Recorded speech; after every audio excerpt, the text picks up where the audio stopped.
Huwag tumigil sa pagtitipon ng mga banal. Hindi lang upuan ang nawawalan ng saysay.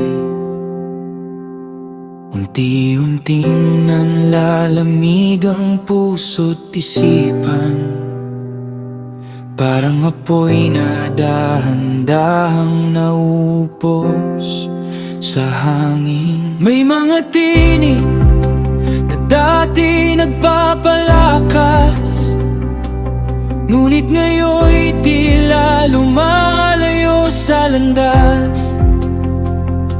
At sa katahimikan ng mag-isang laban, mas lumalakas ang boses ng kasinungalingan. Dahil kapag nag-iisa ang puso't isipan, mas madaling madala ng alon ng dilim.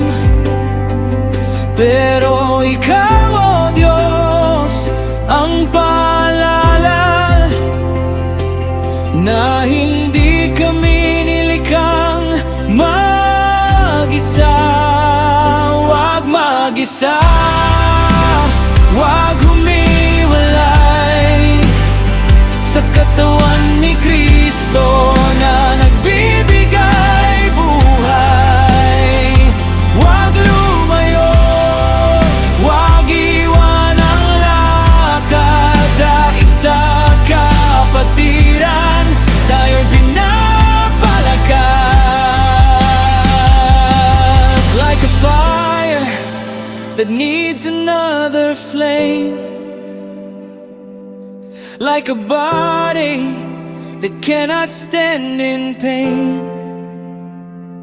Kailangan namin ang iyong tahanan, kung saan may lakas, may pag-asa't laban.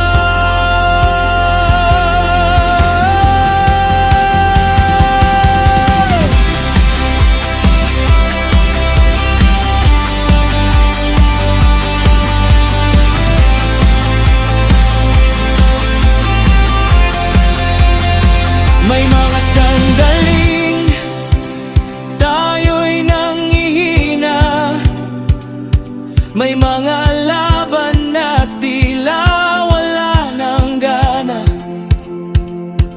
Ngunit sa pagtitipon ng iyong mga anak, may pag-ibig na muling bumabalik sa lakas. Hebreo ang paalala sa aming puso,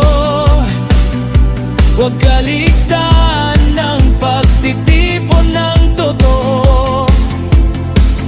Dahil sa bawat kapatid na aming katabi, ikaw, Panginoon, ang aming tanging sandali.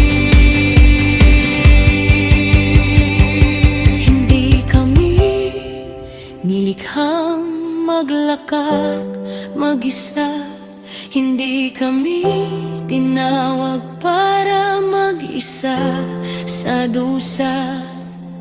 Sa bawat pagtitipon, ikaw ay nariyan, pinapatibay mo ang aming pananaw.